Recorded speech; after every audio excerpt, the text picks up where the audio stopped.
మనిషి మెదడులో chip అమర్చమని Tesla అధినేత ఎలాన్ మస్క్ సంచలన ప్రకటన చేశారు.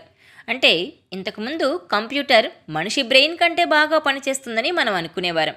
కానీ ఇక బ్రెయినే కంప్యూటర్లా మారబోతోందనేది ఆయన ప్రకటనతో తెలుస్తోంది. అసలు ఏంటి చిప్, దాని కథ ఏంటో తెలుసుకుందాం. మీరంతా స్మార్ట్ శంకర్ చూసి ఉంటారు కదా.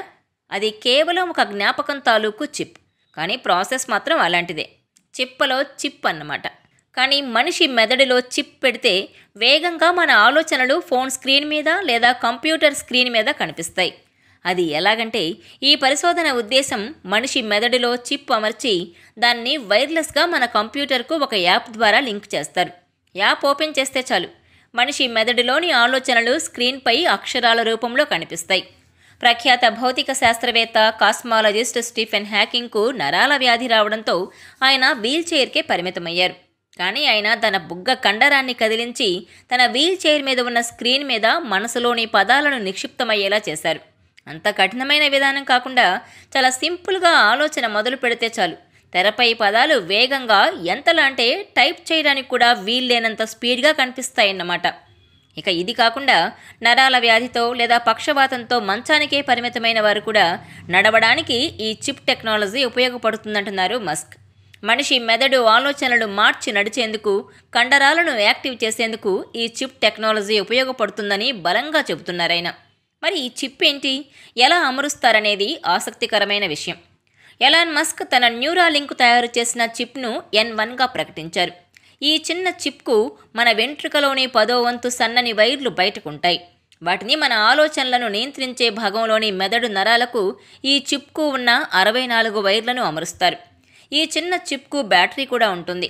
బ్యాటరీ లేదంటే మాత్రం మళ్ళీ పనిచేయదు కదా, అందుకే బ్యాటరీ కూడా ఉంటుంది. చిప్లోని సాఫ్ట్వేర్ను వైర్లెస్ ద్వారా కంప్యూటర్కు నిక్షిప్తం చేస్తారు. కంప్యూటర్ నుంచే మనిషి ఆరోగ్యాన్ని కూడా కృత్రిమంగా పనిచేసేలా చేయగలిగే పద్ధతుల్లో కూడా రీసెర్చ్ చేస్తున్నారు సైంటిస్టులు. ఈ చిప్ను R1 అనే రోబో అమరుస్తుంది.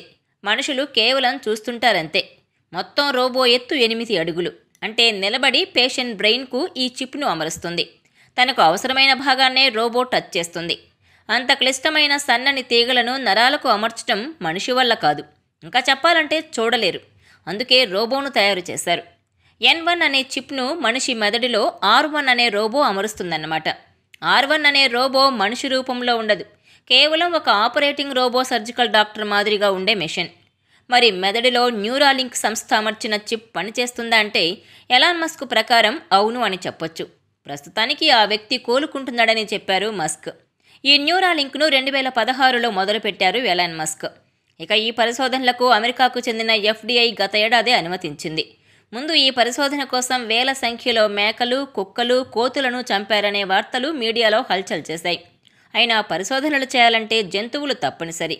చివరకు వివాదాలున్న మానవాళికి ఉపయోగపడేది కావడంతో FBI అనుమతించింది.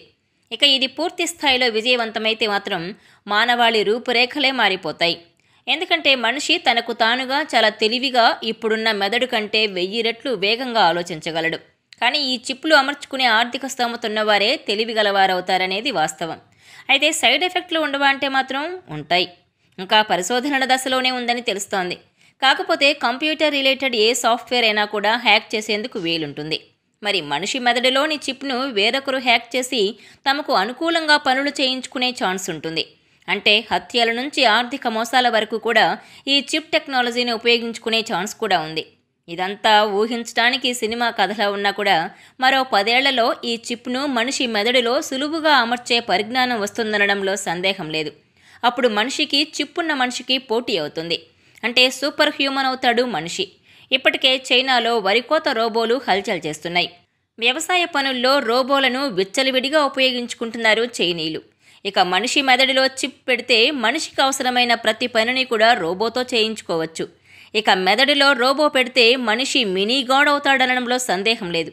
రోగాల నిర్ధారణ నుంచి మరణం వరకు ఎన్నో పరిశోధనల్లో ఈ చిప్ కొత్త విప్లవం సృష్టిస్తుందనడంలో సందేహం లేదు.